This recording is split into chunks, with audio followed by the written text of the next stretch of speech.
Okay, so this is like the first video that I've ever filmed in like the daytime and or like it's not raining outside and I don't need like my flashlight camera. But today I want to talk about 2023 and the things that I've learned in 2023. So I'm filming this on New Year's Eve, gonna upload it on New Year's Eve, and a lot has happened this year, I will say in the least, but I want to say this year, if I could describe one word that about 2023 for me, I will say lessons.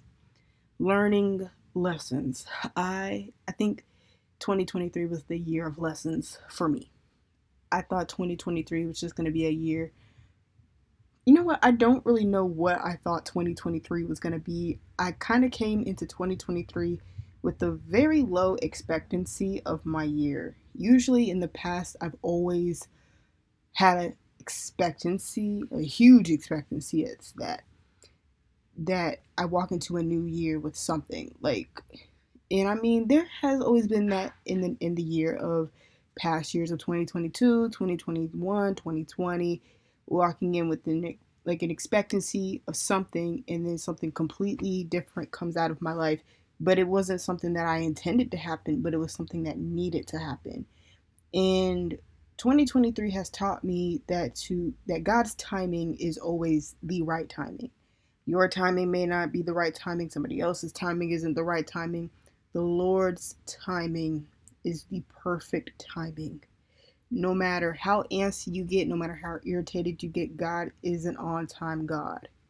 And of course, that phrase has been said for years that God is an on time God. But if you've like seen what I've been through this year, you will understand that that phrase really holds power, that God is an on time God. No matter how bad things may get, no matter how bad you want to get out of a situation, it's always the perfect time, and God is always going to give you that perfect timing. And I'm very grateful. And that was something I definitely needed to learn this year because I've always been a very microwave person. What I mean by that is that I've always wanted things to come quickly to me. I've always been someone who wants like now. It's like I want it now. Whenever I think about it, I want it now. And not learning that things take time, so no matter how short of the time span it may be or how long of a time span it may be, always, you always want to wait on the Lord's timing. This next thing that I learned this year was not everybody's gonna like you. I've always had a struggle with wanting to be likable this year. Like, I mean, it's been a part of my life that I've been like pretty much a people pleaser and a suck up my entire life. I also wanted to make a video about being a people pleaser and a suck up my entire life, but I've been that person my entire life. And I think this year was really the year that I just kind of just stopped and learned that no matter how right you may do to somebody or anybody, it doesn't matter who it are, whether it be a coworker, a friend, or whatever the case may be, it doesn't matter how nice you are, no matter how likable, you don't do anything wrong, you never said nothing to this person wrong, you never looked at them the wrong way. Sometimes some people just won't like you and there is no reason behind it. And you know what? That's okay. The reason why that's okay, because maybe you watching this right now, you might not like somebody right now. And maybe you have a particular reason for it, maybe you don't. But there are sometimes reasons as to why, or some, what I'm sorry, lost my train of thought, but sometimes people just don't like you for no specific reason. And you know what? Okay, that's them. In this life, not everybody's gonna like you. You're not gonna like everybody. That's just natural human nature, and that's fine. But key is you may not like everybody, but you have to love everybody. And that can be hard sometimes as well, but just learn along the way. Another thing I've learned this year is that not everything is always as it seems. Sometimes you may feel like things are going right and stuff like that, and then a blink of an eye comes, and next thing you know, bam, it's not what it was like you thought it was supposed to be because you've had this image for so long, and then next thing you know, that image gets depleted because you get hit with the reality of it. So I don't really know how to further explain this lesson that I've learned, but I know that another lesson that I've learned is not everything is always as it seems. So make sure of that. And another lesson that I've learned is that always know who your real people are and everything like that. Because I talked about it in my 19th birthday vlog and how it kind of hurt.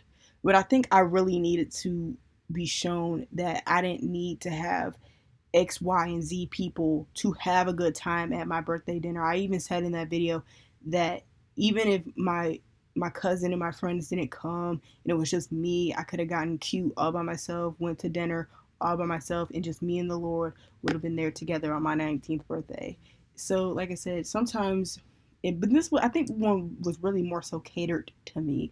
That my circle has always been meant to be small. I've never been meant to have multiple people, like a bunch of friends, everything. I've never even been that type of girl anyways. I remember as a tween, like 12 years old, 11, 13, I always wanted to have a bunch of friends, but as I started growing up, like pretty much by the time I turned 15, 16, I realized that who wants all those friends when you don't even know that someone could be talking about you behind your back? Not saying that it can happen in small friendships and stuff, but it's less likely to happen instead of those big old friendships where it's just a million and one people in the friendships and then XYZ somebody's plotting against you. So I think I just went off on a whole different separate rant. But that's just a lesson to somebody who is struggling with that and who wants to have a lot of friends. But like I said, me, now that I've gotten older, I've just gotten content with more so being by myself. And as well, um, you know, whenever I do have my friends, I know I love them so much. And like I said, I think about them all the time. So but we just have our own separate lives. We're busy doing our own things. So sometimes it's always hard to communicate, especially now that we're getting older. But I miss them so much dearly and truly. And I will say that this year was just the year where God really just grew me as a person, grew me in a way I didn't think I was going to grow. I remember telling myself at the beginning of the year that it was the year of the Lord. And although at moments it didn't feel like it, I know it now reflecting back, it was because it was just God taking me through a process of growing in Christ and building a stronger bond with Him. So, yeah, that is the things that I've learned in 2023. Thank you guys so much for watching this video. Happy New Year and see y'all next year. Bye.